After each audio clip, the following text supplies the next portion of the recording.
Assalamualaikum warahmatullahi wabarakatuh. Selamat malam semuanya. Waalaikumsalam warahmatullahi wabarakatuh. Waalaikumsalam warahmatullahi wabarakatuh.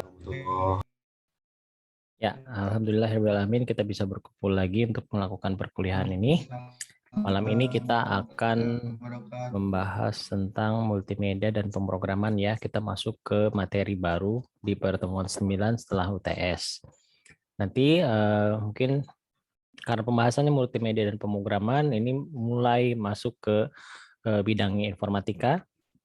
Nah, silakan nanti persiapkan pertanyaan-pertanyaan yang berhubungan dengan multimedia atau pemrograman.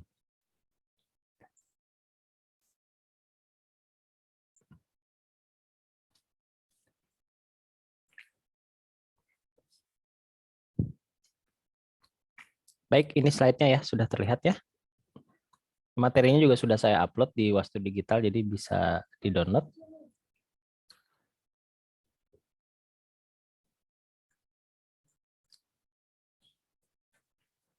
Oke. Ya, kita mulai dengan pengertian multimedia ya. Multimedia ini kan berasal dari dua suku kata ya, multi dan media. Di mana multi itu berarti banyak, media berarti sesuatu yang dipakai untuk menyampaikan sesuatu. Nah, artinya media di sini untuk menyampaikan sesuatu berupa informasi ya, bisa berupa informasi, bisa berupa data begitu. Nah, sehingga pengertian multimedia itu merupakan suatu bentuk komunikasi karena di sini dasarnya adalah menyampaikan sesuatu. Nah, bentuk komunikasi untuk menghubungkan berbagai bentuk konten seperti teks, ya, audio, gambar, animasi, atau video menjadi satu penyajian. Jadi penyajiannya secara bersamaan beberapa media ya.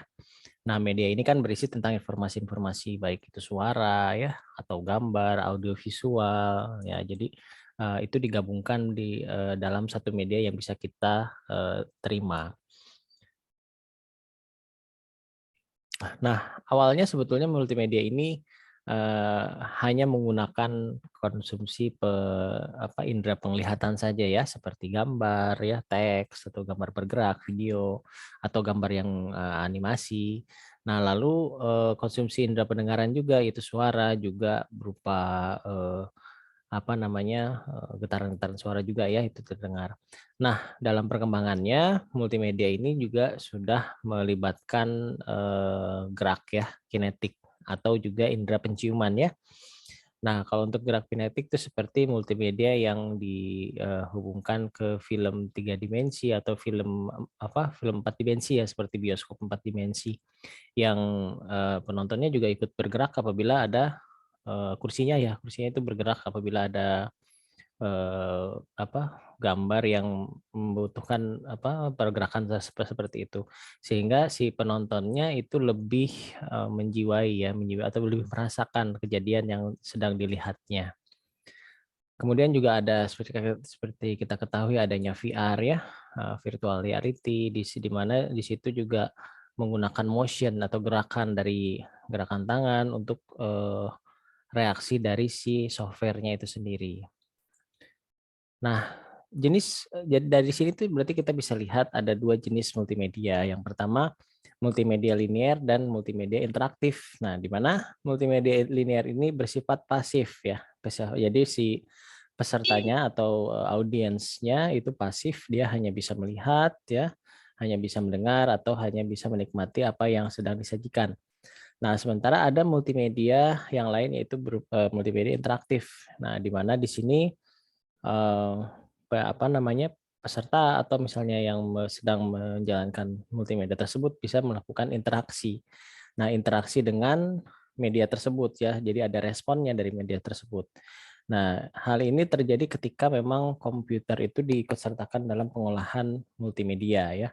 Sehingga diciptakanlah aplikasi-aplikasi yang interaktif ya, bisa aplikasi game, bisa aplikasi CD interaktif, aplikasi program virtual reality dan sebagainya ya.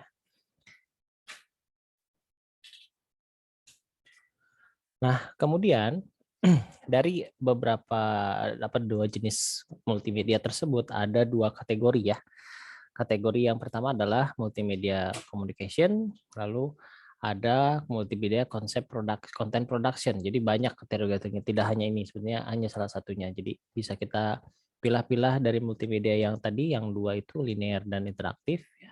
Itu ada multimedia komunikasi yang berfungsi tujuannya adalah menyampaikan informasi atau mempublikasikan sebuah informasi. Kemudian juga ada content production, di mana content production ini berfokus kepada isi dari si media tersebut, seperti animasinya, videonya, gambarnya, sehingga menciptakan sebuah film atau entertainment ya. Nah, di sini juga ada interaktivitas apabila multimedia tersebut berhubungan dengan komputer. Ya. Nah, selanjutnya kita masuk ke pemrograman. Tadi saya sudah singgung bahwa komputer terlibat dalam pemrosesan si multimedia itu sendiri. Prosesnya dari mana? Yaitu diawali dengan pemrograman. Nah, kita mulai masuk ya ke bahasan yang keduanya, yang tadi kita bahas tentang multimedia. Sekarang kita masuk ke bahasan pemrograman ya.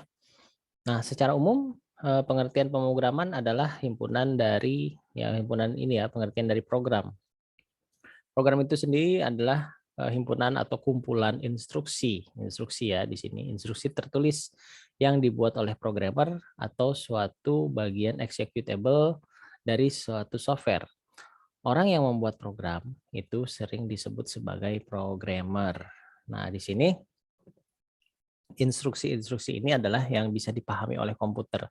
Jadi bisa disebutkan instruksi ini adalah sebuah bahasa pemrograman, di mana bahasa tersebut yang bisa dimengerti oleh programmer dan komputer juga ya, seperti itu. Nah, aktivitas dalam pembuatan program yaitu disebut sebagai pemrograman, atau mungkin juga ada istilah lain seperti programming atau ngoding gitu ya. Nah, itu sama ya, jadi proses untuk pembuatan program. Nah, program itu adalah pemrograman itu adalah suatu proses jadinya ya. Jadi pemrogram itu adalah suatu proses. Proses di mana dia menulis kode-kode program, lalu menguji dan memperbaiki. Memperbaiki itu ada istilahnya adalah debug atau istilahnya debugging ya. Dibacanya bukan debug ya, debug gitu ya. Nah, debugging. Jadi proses memperbaiki error biasanya. Jadi kalau sudah diuji ternyata ketemu error, nah itu ada proses perbaikan. Nah, perbaikannya namanya debugging atau debug. Nah, di sini juga tidak hanya dari tahap itu. Tahap selanjutnya adalah memelihara program tersebut ya, kode-kode tersebut untuk membangun sebuah program komputer. Jadi sehingga yang disebut sebagai pemrograman itu adalah sebuah rangkaian ya, rangkaian proses di mana dimulai saat menulis programnya, lalu menguji dan memperbaiki errornya sampai kode tersebut dibangun dan menjadi sebuah aplikasi.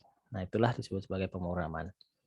Nah, yang tadi saya sudah singgung, kode itu ditulis dalam sebuah bahasa pemrograman ya. Nah, ini sebagai sarana ya manusia itu bisa berkomunikasi dengan atau bisa memberikan instruksi kepada komputer ya. Nah, sehingga komputer itu bisa mengerti apa yang mau kita perbuat gitu ya. Nah, dari sini bahasanya tentu ya yang dimengerti oleh manusia, kemudian diterjemahkan menjadi bahasa mesin yang bisa melakukan instruksi sesuai dengan yang kita inginkan. Nah, tentunya bahasa pemrograman itu banyak sekali ya, banyak sekali jenis-jenis bahasa pemrograman itu sebetulnya dimulai dari tidak dari satu bahasa pemrograman dan tidak dari satu tempat ya. Jadi dari beberapa tempat, memang beberapa tempat menciptakan bahasa pemrograman yang sebetulnya digunakan untuk memprogram komputer. Nah, kita kan sudah tahu ya di pertemuan sebelumnya ketika sebelum tes membahas tentang komputer, di mana orang sudah mulai membuat program sederhana dari matematika ya, dari matematika terus membuat mesin-mesin yang besar terus diprogram menggunakan kode-kode kartu-kartu plug ya, atau misalnya kode-kode yang dimasukkan ke dalam sebuah pita magnetik. Nah, dari situlah dimulai pemrograman sebetulnya. Lalu karena banyak orang yang mengembangkan sehingga bahasa pemrograman itu bervariasi ya, dan namanya itu macam-macam gitu ya. Tidak hanya ya sekarang itu adalah produk bahasa pemrograman yang sudah terbentuk yang kita tahu seperti PHP, Python gitu ya. Terus JavaScript gitu, terus ada Visual Basic dan lain sebagainya, itu sebetulnya hasil dari apa namanya, spesialisasi dari si bahasa pemrograman itu sendiri. Nah, selanjutnya tujuan dari pemrograman itu tadi sudah dijelaskan juga adalah untuk memuat sebuah program yang dapat melakukan suatu perhitungan atau suatu pekerjaan yang diinginkan oleh si programmer ya. Nah, jadi si proses-proses untuk pembuatan si program itu kan adalah salah satunya dengan coding ya, dengan coding. Nah, si coding ini sebetulnya sama saja seperti menulis gitu ya, menulis gitu, tapi menulis kode-kode. Nah, ada yang kita kenal sebagai gaya pemrograman ya. Nah, gaya pemrograman ini sebetulnya ciri khas ya, ciri khas dari sisi programmernya yang mungkin saja berbeda atau mirip-mirip dengan yang lain karena bahasanya sama ya. Ya, kalau misalnya seperti di bahasa native segini ya, native ya itu kan eh, seperti logat lah ya. Kalau misalnya manusia berbicara itu seperti logat. Nah, kalau di pemrograman juga ada gaya pemrograman gitu. Nah, gaya pemrograman itu biasanya cara dia menuliskan program gitu ya, macam-macam. Ada yang misalnya kurung kurawalnya di atas lalu di bawah ada kodenya gitu ya. Jadi atau ada juga yang sejajar dengan si nama fungsinya dan lain sebagainya. Nanti mungkin masing-masing bisa melihat ya gaya pemrogramannya seperti apa masing-masing. Nah, di sini makanya karena namanya programmer itu memiliki sebuah ciri khas dari bahasa pemrogramannya, walaupun bahasanya sama gitu, tapi cara menuliskannya kadang-kadang berbeda, sehingga bisa disebut pemrograman itu adalah sebuah seni dalam membuat sebuah algoritma ya. Jadi dia bisa dibilang sebuah seni dalam membuat sebuah program, di mana isinya adalah sebuah kode-kode program. Nah, kompleksitas dari algoritma, lalu metodologi, pengukuran rangkaian bahasa, dan debugging ini adalah merupakan komponen penting dari si proses pemrograman itu sendiri. Jadi, kenapa di sini posisi awalnya adalah kompleksitas dari algoritma ya. Nah, karena ya core-nya atau intinya dari sebuah pemrograman adalah algoritma. Sehingga mungkin kalian kan di semester pertama tentang algoritma ya. Nah, itu kan memang dasar pemrograman. Algoritma itu mempelajari tentang logika berpikir gitu ya, logika berpikir, dan tentunya kalau kita ingin membuat program ya kita harus sesuai dengan langkah-langkah algoritma yang sudah ditentukan atau yang sudah kita tentukan sendiri gitu ya, sehingga si program itu bisa dibuat.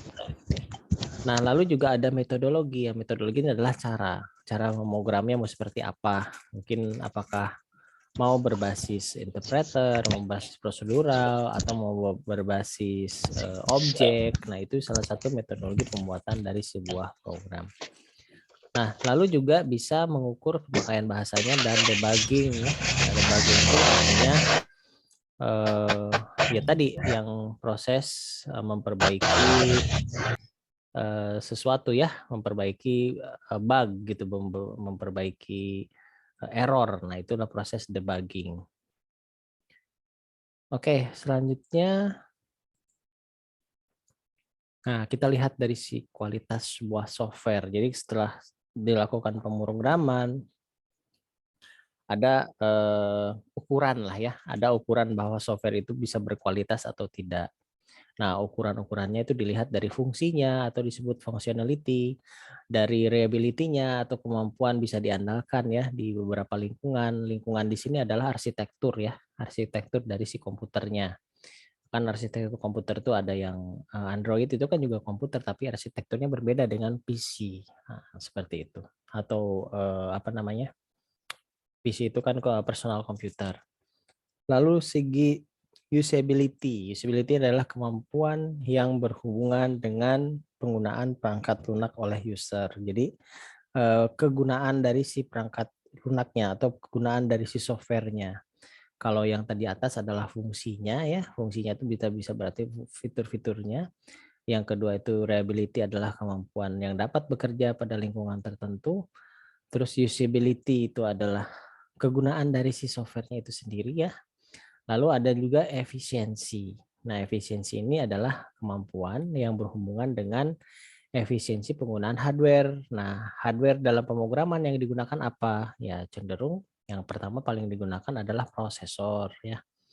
Jadi penggunaan resource prosesornya seperti apa. Semakin kompleks ya, semakin kompleks pemrograman, semakin besar resource prosesor yang digunakan. Lalu bisa juga penggunaan RAM atau memori ya. Nah, itu kan salah satu penggunaan hardware ketika software dijalankan. Nah, ini berhubungan dengan efisiensi dari kemampuan si software itu sendiri. Lalu yang kelima adalah maintainability. Di sini adalah kemampuan yang dibutuhkan untuk melakukan perubahan software. Jadi apa namanya? Ini juga menjadi alasan ya kenapa kalau di software Android itu aplikasi Android itu selalu ada software update gitu ya. Nah, ini adalah salah satunya untuk memperbaiki si software itu supaya bisa berkembang dan bisa menyesuaikan dengan kebutuhan yang ada.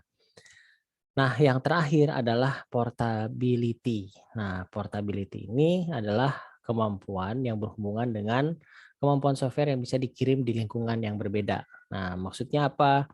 Jadi ada aplikasi yang bisa dijalankan di environment berbasis Linux gitu ya. Nah, ada juga software yang yang hanya bisa dijalankan di basis Windows. Nah, berarti kan portability-nya kurang kalau misalnya dia spesifik gitu ya. Tapi kalau ada yang bisa di Linux bisa jalan, di Windows bisa jalan, apalagi di Android juga bisa jalan, berarti portability-nya sangat bagus. Contohnya apa? Aplikasi web ya. Aplikasi web itu kan sebetulnya bisa diakses oleh semua operating system. Nah, bahkan aplikasi ini pun apa namanya? Macintosh ya, Apple Macintosh itu ya, Apple atau apa namanya?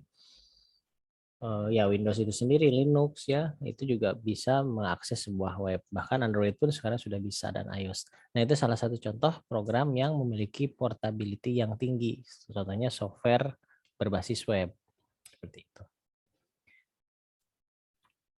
Baik, selanjutnya kita lihat ya multimedia ya, yang bidang-bidang yang membutuhkan multimedia dan pemrograman. Artinya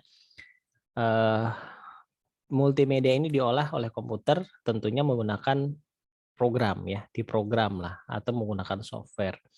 Nah, diantaranya adalah digunakan dalam bidang pendidikan seperti e-learning. Nah, di sini di e-learning tentunya multimedia sangat berguna ya, sangat berguna ya.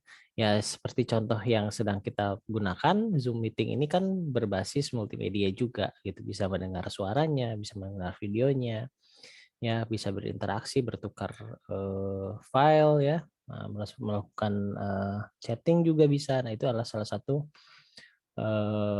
multimedia dan pemrograman yang digunakan di bidang e-learning.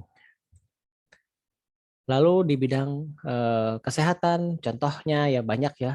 Saya ambil salah satu contoh aja, misalnya mesin USG. Nah, USG di sini kan dia bisa mendeteksi mendeteksi janin yang sedang dikandung oleh seorang ibu. Nah, lalu bisa ditampilkan di komputer. Otomatis di sini juga menggunakan bahasa pemrograman, bagaimana caranya bisa memprogram dan bisa mendeteksi hal tersebut seperti itu.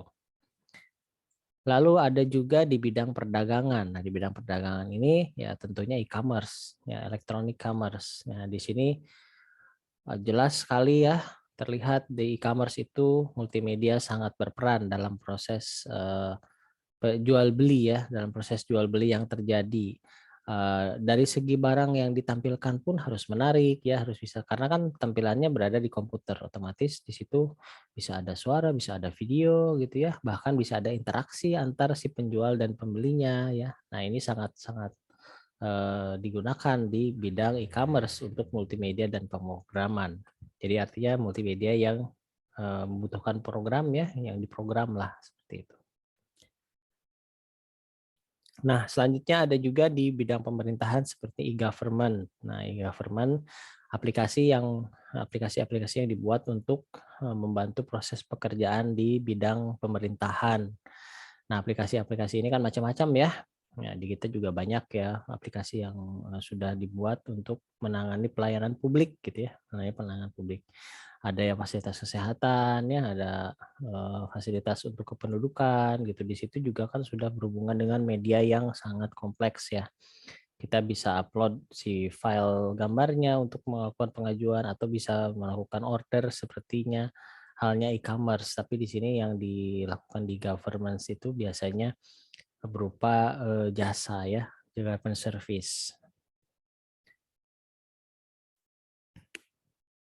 Nah, selanjutnya bidang yang membutuhkan multimedia dan pemrograman adalah di bidang ilustrasi gitu. Nah, ilustrasi juga ternyata gitu ya, tidak hanya gambar saja, tidak hanya kumpulan gambar yang disatukan lalu dilakukan frame by frame. Awalnya mungkin seperti itu. Tapi dengan berkembangnya perangkat komputer ya, perangkat komputer sekarang dengan hardware yang sangat maju sekarang, dunia ilustrasi atau animasi 2 dimensi atau 3 dimensi itu memiliki maksudnya pemrograman ya, pemrograman itu memiliki peran penting dalam proses pembuatan si animasi itu sendiri. Nah, seperti yang kita lihat di contoh, di sini adalah animasi 3D-nya dan animasi 2 dimensinya. Nah, ini juga bisa dibuat oleh program ya, program-program multimedia atau program-program pembuat animasi 3D ya, seperti itu. Ini untuk di bidang ilustrasi. Nah, selanjutnya ada lagi di bidang broadcasting ya, siaran televisi. Nah, siaran televisi juga tentunya kita lihat dibanding yang dulu gitu dengan yang sekarang itu sudah sangat interaktif ya. Kita bisa lihat layarnya juga bisa ganti-ganti karena menggunakan blue screen atau green screen ya. Nah, bahkan sekarang sudah menggunakan peralatan touchscreen ya. Nah, itu untuk lebih menarik lagi si broadcastingnya, dan hal yang tampilan yang kita lihat juga di sini seperti tulisan-tulisan yang ada di sini ya. Nah, ini kan juga hasil dari program ya, program untuk bisa melakukan broadcast. Walaupun di sini ada proses perekaman videonya langsung, tapi di sini seperti logo, seperti yang tulisan-tulisan ini ya ini menggunakan software ya, menggunakan aplikasi untuk bisa menampilkan hal tersebut gitu. Sehingga tampilan broadcastingnya akan lebih menarik. Nah, kemudian bidang yang lain tentunya entertainment ya. Entertainment di sini bisa film atau games. Nah, banyak film-film sekarang ya karena tadi animasi sudah menggunakan komputer, otomatis film-filmnya juga ada hubungannya dengan pemrograman ya, pemrograman si multimedia itu sendiri. Jadi istilahnya kalau di film itu adalah CG ya, computer generated. Nah, jadi kita melihat seolah-olah nyata padahal itu memang computer generated atau CG ya yang dibikin untuk membuat seolah-olah film itu menjadi realistis seperti itu. Nah, itu di film. Kalau di games tentunya ya sangat interaktif ya, interaktif sekali di games. Kita bisa berinteraksi dengan yang ada di komputer ya, misalnya dengan si komputernya berlawan komputer, atau bisa berinteraksi yang dengan online dengan orang lain, player yang lain gitu ya. Nah, dengan tentunya tampilan-tampilannya sangat menarik ya.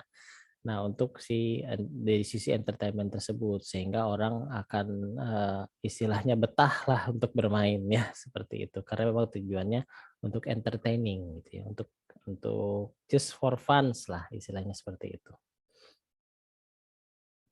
Nah, jadi apa kolerasi ya? Apa hubungannya antara multimedia dan pemrograman? Jadi hubungannya apa kalau dari contoh-contoh itu ya?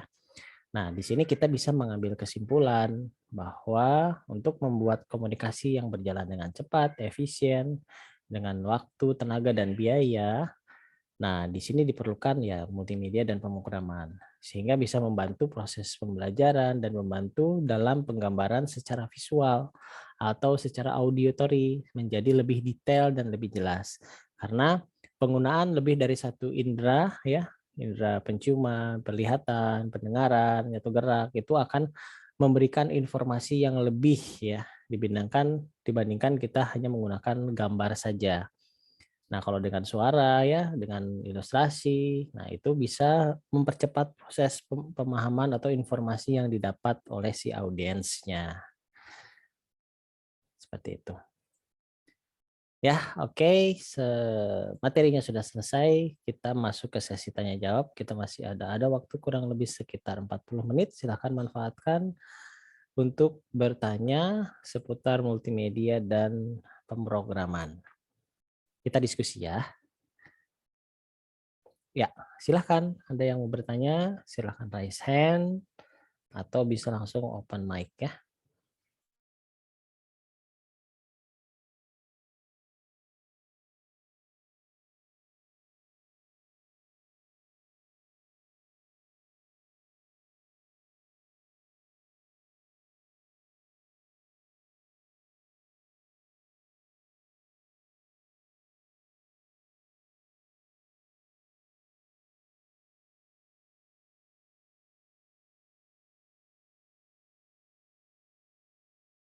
Oke, ada yang mau bertanya? Silahkan. Tuh bingung mau nanya apa? Seperti biasa udah sesi tanya jawab langsung diam dulu. Sing gitu, bingung mau ngapain gitu. Ya, silahkan.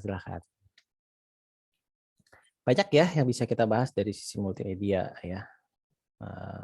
Ya baru-baru ini bisa ya yang alat yang sedang berkembang seperti VR itu kan menggunakan full multimedia. Pemrogramannya pun juga sekarang sudah sangat berkembang ya. Bahkan ada isu terakhir itu robot bisa ngeprogram. Nah, jadi pertanyaan nanti gimana nih programmer kan nasibnya gitu kan. Robot aja udah bisa dibikin untuk ngeprogram. Ya karena ada pengetahuan tentang machine learning ya sebetulnya ya. Pengetahuan tentang ya ilmu pengetahuan tentang machine learning. Jadi machine learning itu intinya sih kan kalau kita bikin program itu kita melakukan input, proses, terus menghasilkan output kan ya. Nah, sementara kalau machine learning itu di inputannya berupa masukan, berupa data, dan berupa output. Jadi berupa hasil. Jadi inputan berupa data dan berupa masukan dan berupa hasil. Nah, keluarannya itu adalah program. Nah, itu. Jadi dibalik, nah itu konsepsi machine learning. Sehingga ya nggak heran orang bisa bikin AI seperti programmer gitu ya. Nah, seperti itu. Lalu ya itu juga sebetulnya dari kebutuhan-kebutuhan sih ya, kebutuhan-kebutuhan dari proses programming itu sendiri sebetulnya. Karena kan programming itu kompleks ya, kompleks sekali dan butuh memang skill lah. Skill itu ya keterampilan kan. Nah, yang namanya keterampilan itu harus dilatih gitu, dilatih. Tapi ketika kita terjun di dunia programming, nah logika kita kan terasah ya. Logika kita terasah gitu. Logika berpikir kita terasah, logika berpikir kita sudah terbiasa sistematis. Nah, itu tuh sangat berperan ya, sangat berpengaruh ketika kita menghadapi semua persoalan yang ada di hidup kita sebetulnya. Jadi kalau sudah dididik sistematis, kita menyelesaikan permasalahan itu pasti sistematis. Harus gini, harus gini, harus gini. Gitu. Nah, karena memang sudah terbiasa berpikir seperti itu. Jadi lebih rapih lah dalam menyelesaikan masalah ya. Ada ininya lah, pasti ada positifnya ya ketika kita mempelajari sebuah pemrograman. Ya belajar itu pasti ada manfaatnya begitu. Walaupun sekarang kan ya begitu, gara-garanya wah ada ya bikin robot bisa bikin apa program gitu kan. Nasibnya programmer bagaimana ya belajar lagi lah, belajar pemrograman yang bisa ngeprogram robot gitu kan, bikin lagi seperti itu.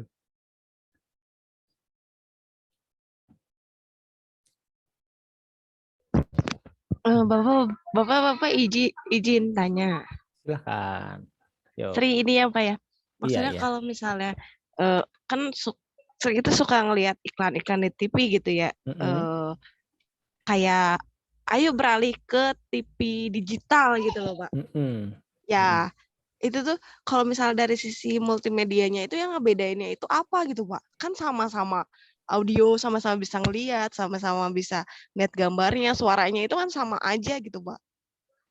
Ya, Iya, jadi yang betul. berubahnya itu dari sisi apa di multimedianya gitu, Pak. Ya, Oke. gitu ya, Pak. Ya, Kasih, Pak. ya, makasih. Ya, TV digital ya. Nah, sebetulnya TV digital itu adalah maaf, pengembangan lebih lanjut dari TV analog. Nah, bedanya apa? Tampilannya sama aja sebetulnya ya. Iya, sekilas sama aja sebetulnya, tapi ada satu proses yang bisa pengiriman data itu lebih lebih banyak ya yang bisa dikirim dari si digitalisasi itu, karena proses digital itu kan dari apa ya, dasarnya itu kan dari 0101 kan ya, dari digit gitu ya, dari digit. Jadi bisa diukur gitu, bisa diukur si apa namanya, si data itu bisa diukur. Nah, sehingga kalau data bisa diukur, otomatis akan lebih mudah untuk memprogram begitu. Nah, terus kaitannya apa dengan TV digital dan TV analog? Nah, tentunya dari kualitas ya, kualitas gambar. Nah, semakin tinggi pixel kan semakin halus ya, semakin halus.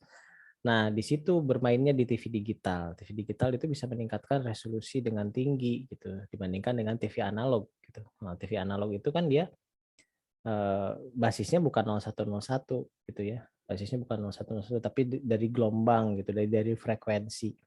Nah, sementara TV digital itu dari frekuensi yang dikirimkan secara broadcast itu diterjemahkan menjadi digital, kode-kode digital.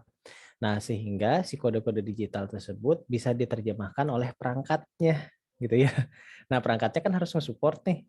Nah, kalau misalnya perangkatnya support bisa ngerubah menjadi sinyal-sinyal digital tersebut. Nah, otomatis dia bisa menghasilkan gambar yang lebih baik. Jadi mungkin akan terjadi perbedaan di beberapa perangkat yang kapasitasnya dengan yang satu perangkat dengan kapasitas perangkat yang lain itu bisa saja terjadi perbedaan karena biasanya kan dia bisa menyesuaikan gitu ya. Si resolusi yang lebih tinggi otomatis membutuhkan perangkat yang lebih bagus gitu ya. Lebih mahal lah istilahnya TV-nya gitu ya. TV-nya lebih mahal pasti gambarnya lebih bagus.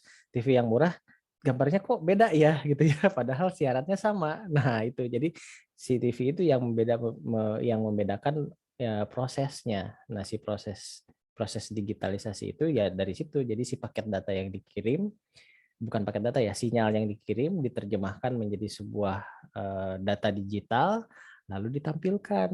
Nah, otomatis ada istilah high definition gitu ya. Nah, karena itu jumlah pikselnya sangat banyak dan sangat halus. Contoh ya, contoh yang paling gampang itu kalau di gambar ya, gambar aja dulu di gambar. Itu ada gambar berbasis vektor dan gambar berbasis apa namanya bitmap ya, bitmap. Nah, kalau bitmap itu dia dot-dot gitu ya, berupa titik-titik gitu, titik-titik, dan dia titik-titik warna semakin banyak semakin halus akan menghasilkan gambar yang sangat sangat bagus. Tapi kelemahannya apa? Dia membutuhkan resource yang besar, membutuhkan memori yang besar. Nah, berbeda dengan vektor. Kalau vektor itu dia lurus-lurus gambarnya karena dia bersifat kartun gitu. Nah, dia sifatnya beda lah kartun apa vektor dengan bitmap. Ininya kecil, apa namanya gambar yang dihasilkan kecil, tapi dia tidak bisa sehalus bitmap gitu. Dia tidak bisa sehalus bitmap. Nah, itu sama analoginya antara TV analog dan TV digital. Yang digital itu bitmap ya, sementara yang analog itu yang gambar vektor. Nah, contohnya kalau foto nih ya, foto itu kan sebetulnya basisnya bitmap.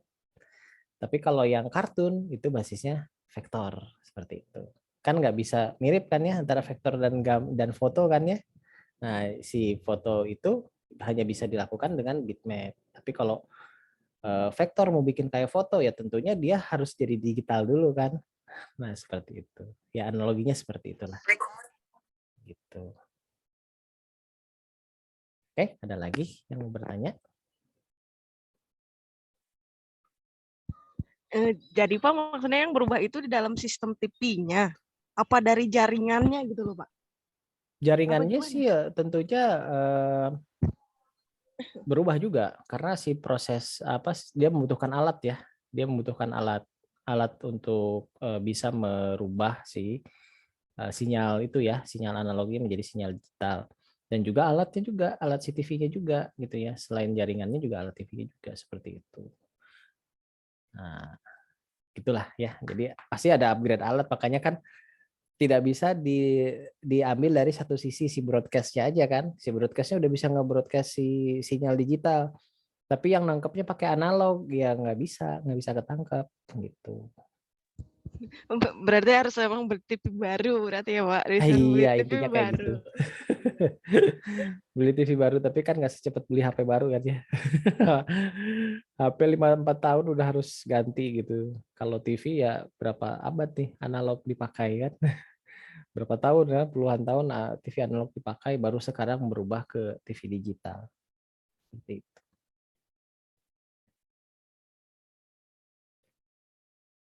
Nah, dari TV digital ya sama-sama. TV digital itu juga kan biasanya ada fitur-fitur lain kan ya. Bisa bahkan bisa mengakses internet di sana ya. Karena memang basisnya digital, jadi bisa disisipkan di TV kabel ya. TV kabel tuh biasanya sudah digital kalau TV kabel yang pakai media kabel. Nah, seperti itu. Oke. Ada lagi yang mau bertanya, silakan. Pemrograman, oh ya ini ada di chat. Apakah pemrograman multimedia apakah semudah pemrograman CNC? Tergantung ya, tergantung, itu beda ini sih, beda bidang ya, CNC sama multimedia. Jadi kalau multimedia itu lebih kepada tergantung nih multimedia mau apa multimedianya. Karena kan CNC itu sendiri bisa disisipi multimedia ya, bisa disisipi multimedia. Multimedia di sini kan artinya gambar, suara gitu ya. Nah, itu kalau sudah menggunakan unsur itu lebih dari satu, ya itu sudah masuk ke pemrograman multimedia. Masalah mudah dan tidaknya relatif ya, relatif tergantung orang yang melakukan. Ya bagi yang tidak tahu ya sulit gitu, tapi kalau yang sudah terbiasa itu gampang gitu ya, seperti itu. Ya. Oke, itu yang tadi di chat ya. Intinya sebenarnya kalau pemrograman itu butuh dilatih ya, butuh dilatih. Karena awalnya pasti asing gitu ya, ini apa sih gitu ngomong belajar bahasa mesin lah istilahnya. Nah, seperti itu. Ya. Oke, ada lagi pertanyaan di chatnya dari Rafil. Tapi sempat disinggung ya tentang foto kan. Nah, kan zaman sekarang lagi musim tuh pixel war. Wah, apa tuh? Dimana tiap presiden smartphone bikin HP gede-gedean pixel, tapi kalau dibandingkan dengan HP seperti Google Pixel atau iPhone yang pixelnya relatif lebih rendah dari kebanyakan HP, berpixel kualitas fotonya juga hampir sama, bahkan lebih baik dari iPhone. Ini masalahnya dari hardware atau optimasi software. Nah, ini dia ya. Jadi kalau ini dari hardware juga ya, dari hardware juga. Seperti iPhone itu kan dia yang bikin itu Apple ya, perusahaan Apple. Dia dari dulu sudah membuat hardware sendiri gitu. Iya ya Pak ya, kalau nggak salah dia kameranya bukan pixel ya Pak ya? Ya, dia punya istilahnya ukuran sendiri. Padahal sama aja itu pixel juga sebetulnya. Dia punya ukuran sendiri, tapi dia punya ukuran sendiri, punya aturan sendiri, dan punya software sendiri. Jadi dikembangkan oleh satu perusahaan itu. Otomatis dia punya ciri khas yang nggak bisa ditiru oleh orang lain. Nah, orang tahu belakangan ini ternyata kayak gini ya, mereka akhirnya meniru dan bikin ya yang mirip dengan atau bikin tandingannya lah gitu, bikin tandingannya. Nah, sehingga kita bisa ngelihat ini kok pixelnya tinggi, yang satu lagi iPhone pixelnya rendah, tapi kok gambarnya sama gitu ya. Ya karena memang tidak bisa dibandingkan gitu. Karena kita nggak tahu spek hardware di dalamnya itu seperti apa. Si iPhone itu sendiri seperti apa. Dia punya rahasia sendiri yang mungkin kita nggak tahu seperti itu. Dan ya kalau tahu rahasianya ya pasti orang bikin ya, intinya kan seperti itu. Nah, jadi si masing-masing produsen hardware itu pasti memiliki memiliki rahasia gitu ya, memiliki rahasia untuk bisa ditampilkan. Nah, namun ya itu kelebihan iPhone atau kelebihan dari si Apple itu karena dia merancang dari semuanya, dari mulai hardware-nya, software-nya. Nah, jadi nggak bisa dibandingkan dengan yang lain. Beda dengan produsen yang lain gitu ya. Contohnya, ini saya ngomong tentang komputer deh ya, tentang komputer aja. Komputer Macintosh, ya Macintosh kan itu juga dari Apple. Dia memproduksi hardware sendiri, sekarang udah pakai prosesor sendiri ya. Jadi nggak bisa dibandingin dengan Intel, dengan AMD, udah beda sendiri, dia udah punya M1 sendiri dan itu hasil benchmarknya beda banget gitu kan. Nah, beda dengan komputer yang rakitan misalnya dari komputer IBM gitu ya, yang prosesornya dari Intel, memorinya dari sini, terus motherboardnya dari mana, terus dirakit gitu ya. Ya pasti beda hasilnya dengan yang dibikin oleh Macintosh. Nah, saya kasih contoh lagi seperti kalau Windows juga bikin ya. Windows juga bikin hardware yang buat sendiri. Itu di gaming sih, di Xbox. Nah, Xbox itu sebenarnya komputer sebetulnya. Itu Xbox itu komputer. Nah, ya saya pernah bongkar sih itu isinya, oh ternyata ada hard disknya, ada RAM-nya, ada prosesornya gitu kan. Dan pas dilihat di root ternyata ada OS-nya juga gitu, OS-nya Windows Server. Tapi tahan banting dia, maksudnya tahan bantingnya begini, kita punya PC nih ya, PC biasa gitu, PC yang rakitan biasa. Bolak-balik kita restart pasti rusak ya. Restart pasti lama-lama rusak gitu ya, di restart. Tapi Xbox dia di restart kayak gimana pun juga nggak akan rusak karena memang buat itu gitu. Dibikin buat nge-restart, ya main game kan udah selesai reset gitu kan. Kalau misalnya komputer ya reset beberapa kali ngehang gitu kan. Nah, jadi beda. Kenapa ngehang? Karena si PC itu dibangun dari beberapa produsen yang berbeda. Memorinya yang bikin siapa, prosesornya yang bikin siapa, motherboardnya yang bikin siapa, dikoneksikan ya pasti ada yang nggak nyambung, ya kan? Ada yang nggak nyambung. Nah itu yang bikin gapnya. Berbeda dengan si produk yang dibuat oleh satu perusahaan full seperti tadi kayak Xbox itu kan satu perusahaan full. Microsoft yang bikin dari mulai hardware-nya sampai software-nya gitu ya, software-nya. Terus Apple juga membuat kan iMac ya, seperti iMac, Macintosh, itu buat dari hardware-nya buat sendiri, software-nya buat sendiri, ya hasilnya beda dibandingkan dengan PC rakitan seperti itu. Nah itu ibaratnya samalah dengan kasus handphone gitu, handphone seperti itu.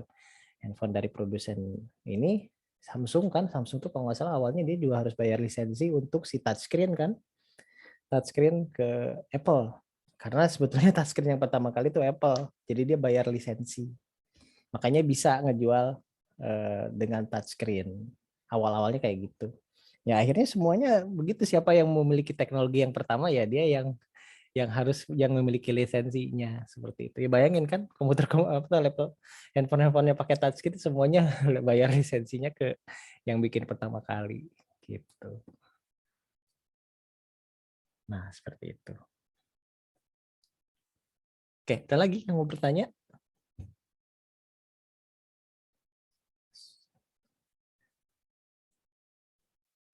Nah, kalau ya sekarang ya handphone sekarang sudah handphone multimedia kan ya. Segala macam bisa gitu. Segala macam bisa dipakai. Ya, bisa menampilkan semua informasi yang kita butuhkan ya. Nah, tergantung kitanya mau pakai buat benar atau buat jahat, itu aja sih ya. Jadi baliknya lagi ke sana. Kalau mau buat jahat ya pasti ada konsekuensinya. Semuanya pasti ada konsekuensi. Mau jahat buruk ya pasti, mau baik buruk ya pasti ada konsekuensinya. Seperti itu. Oke, ada lagi kah yang mau bertanya tentang pemrograman atau multimedia? Untuk semester sekarang bahasa pemrograman yang digunakan baru C++ ya? Iya, itu dasar dari pemrograman. Kenapa harus C++? Ada yang bisa jawab? Sebetulnya materinya harusnya udah dapet nih. Kenapa kok belajarnya C++ nggak JavaScript gitu? Ada yang bisa jawab? Mungkin ntar sama Pak Yudi. Nanti saya bagiannya web ya, bagiannya web. Jadi kenapa belajar C++? Karena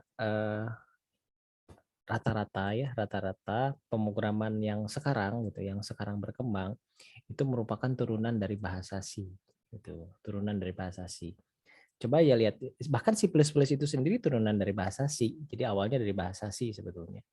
Nah si bahasa C tersebut ya itu ya sintaknya yang printf, ya if, for-nya. Coba deh perhatikan untuk nanti ya setelah ya mungkin lihat aja bisa browsing.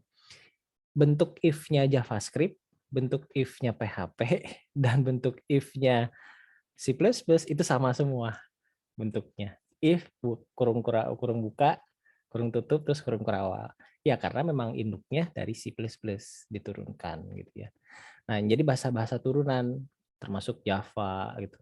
Java lucu lagi tuh, Java tuh ada cerita kenapa dikasih Java tuh gara-gara kopi itu ceritanya.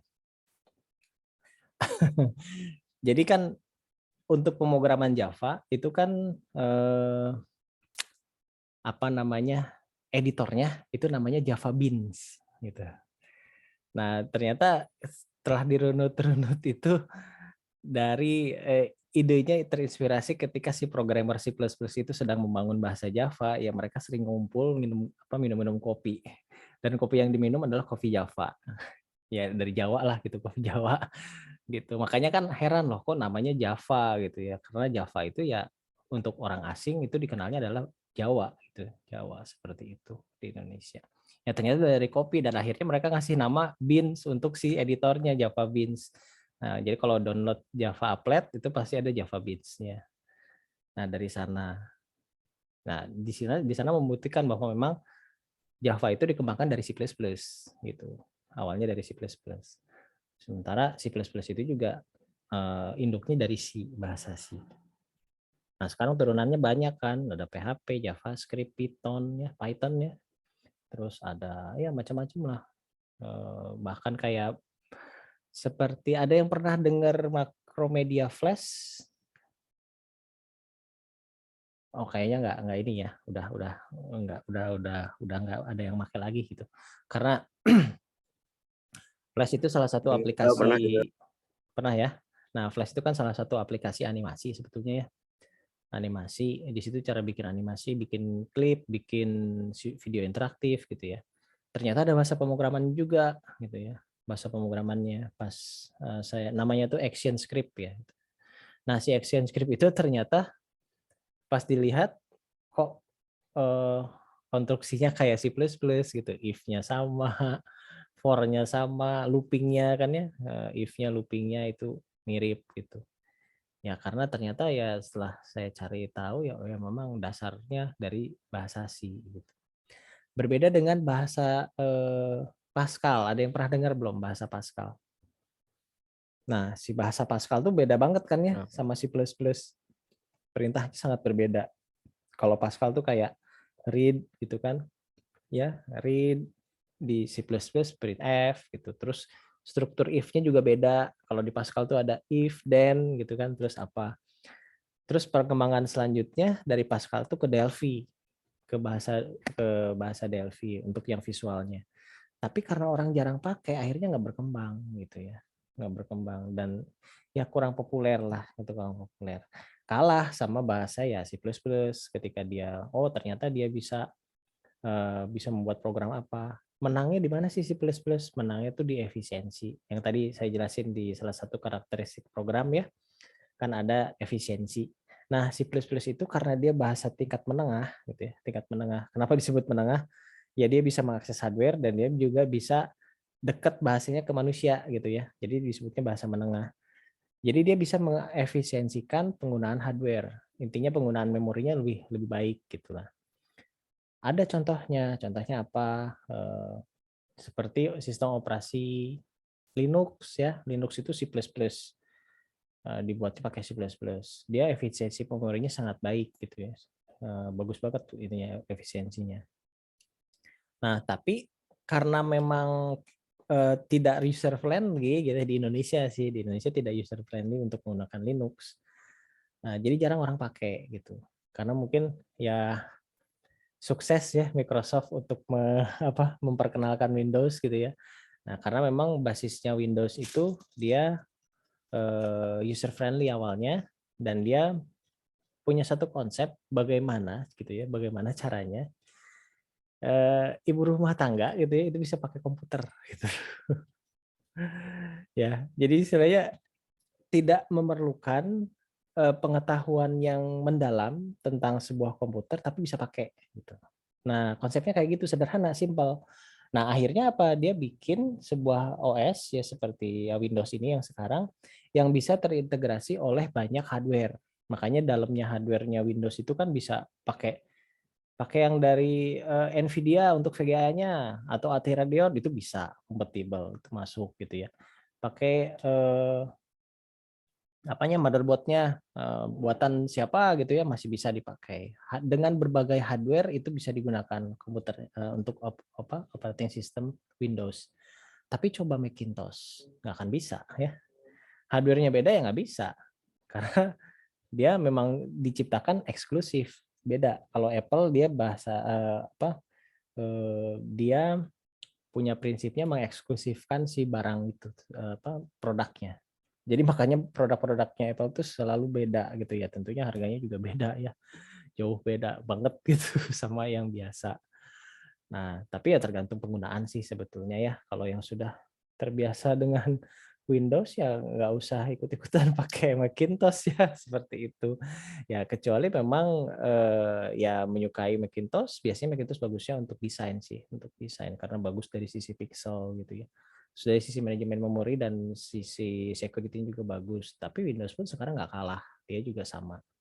Cuman tidak bisa disandingkan gitu, nggak bisa gitu, karena memang hardware-nya beda gitu. Hardware-nya Windows tuh bisa macam-macam gitu, sementara kalau Apple nggak bisa, jadi nggak bisa dibandingin.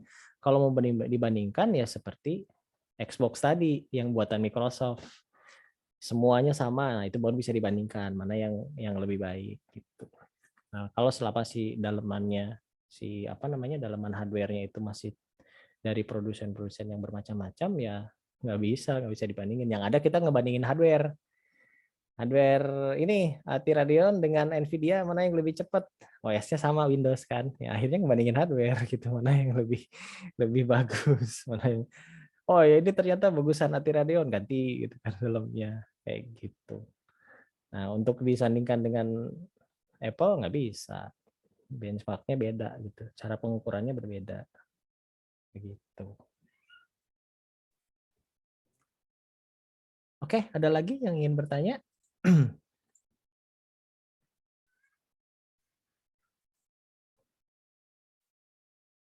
Nah, ini bahasan-bahasan selanjutnya yang akan menarik nih.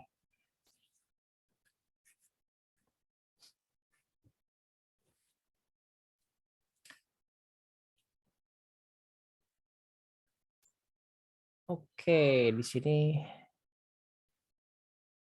oke, ada lagi yang bertanya. Saya lihat chat dulu. Di sini udah ada banyak yang bertanya. Tadi tentang Pixel War. Sekarang C++ kepake terus Pak, Unreal Engine sama itu sama ya. Makanya turunan dari bahasa C++ itu kemana-mana. Terus dari Rizal, kalau ada sistem FPS, kenapa dalam multimedia semakin tinggi buat FPS maka animasi akan terlihat seperti slow motion, tapi dalam gaming semakin tinggi sebuah FPS maka animasinya akan terlihat lebih smooth. Ya FPS itu kan frame per second ya, berapa frame per second. Jadi kalau semakin banyak frame yang bisa di loading dalam waktu 1 menit, ya otomatis gambarnya jadi halus. Gitu. Jadi lebih halus, gerakannya jadi lebih halus karena mata kita melihat frame yang lebih banyak dalam 1 detik. Jadi semakin tinggi FPS-nya ya semakin bagus gitu, gambarnya semakin halus. Nah, untuk bisa memproses FPS tinggi ya tentunya ini ya butuh hardware gitu, butuh hardware yang lebih baik gitu untuk bisa memproses. Karena kan dia bisa ibaratnya 1 menit itu adalah ruang gitu ya, 1 detik itu adalah ruang gitu. Nah, si ruang itu bisa diibaratkan dengan memori gitu ya. Nah, kalau memorinya besar berarti semakin besar memorinya berarti dia bisa semakin banyak memuat data kan. Nah, logikanya kayak gitu. Jadi data yang di dalam sebuah 1 detik itu bisa lebih banyak ditampilkan apabila hardware-nya mendukung gitu.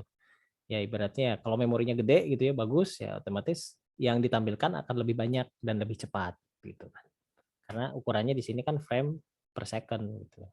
Per second. Nah, seperti itu. Otomatis akan lebih baik.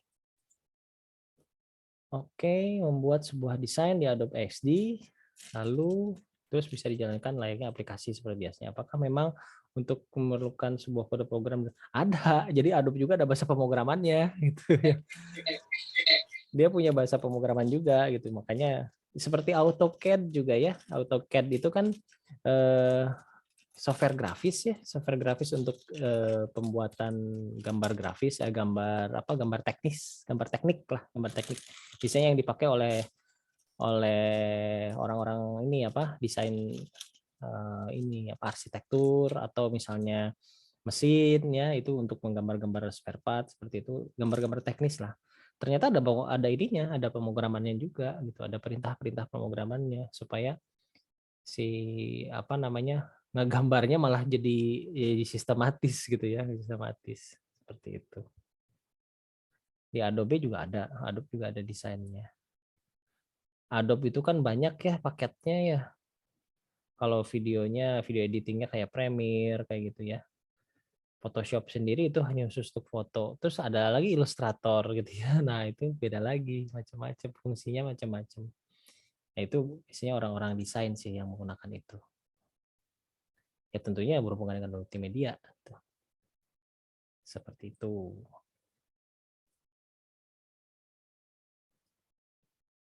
Ada lagi yang ingin bertanya?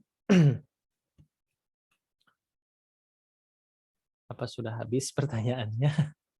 Kalau sudah habis kita screenshot dulu deh ya. Gimana? Ada lagi yang mau bertanya?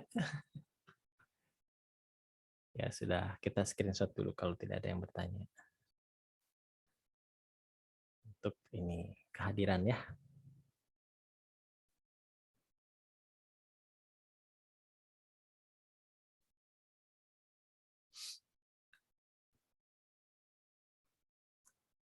Oke, siap ya untuk yang halaman pertama dulu. 1, 2, 3.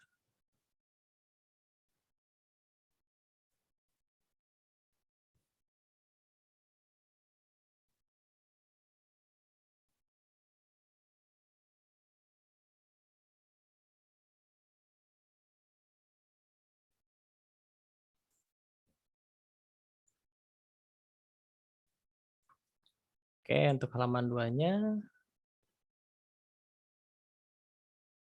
siap ya.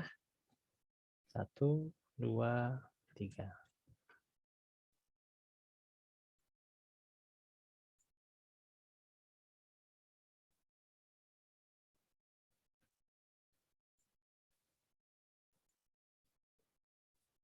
Oke, ada lagi mau bertanya?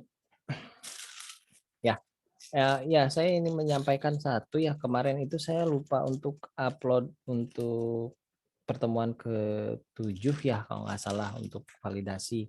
Jadi sekarang double kayaknya ya, bakal validasi double. Maksudnya tetap saya upload semuanya. Cuman nanti kelihatannya jadi si UTS-nya tuh jadi kayak pertemuan 7 gitu. Padahal si pertemuan 7-nya belum ke upload gitu. Nah, tapi sekarang saya upload ada 2 gitu, ada dua pertemuan. Jadi di situ tetap nanti akhirnya jadi pertemuan 9 gitu ya. Cuman pertemuan 8 itu kan harusnya UTS ya. Ini jadi malah materi di pertemuan 7, tapi nggak masalah. Itu gara-gara memang kesalahan saya kelupaan untuk ininya, uploadnya udah keburu persiapan untuk UTS. Pas udah hari Seninnya ketika mau saya kerjain, ternyata udah dikunci, udah nggak bisa, udah masuk ke sesi UTS. Akhirnya ya sudah, berarti nanti perbaikannya setelah UTS. Paling itu saja. Jadi nanti bakal ada 2 gitu ya, bakal ada 2 pertemuan yang harus divalidasi. Paling itu. Oke, kalau tidak ada lagi yang bertanya, ya kita cukupkan saja ya perkuliahan malam hari ini. Terima kasih sudah mengikuti perkuliahan online.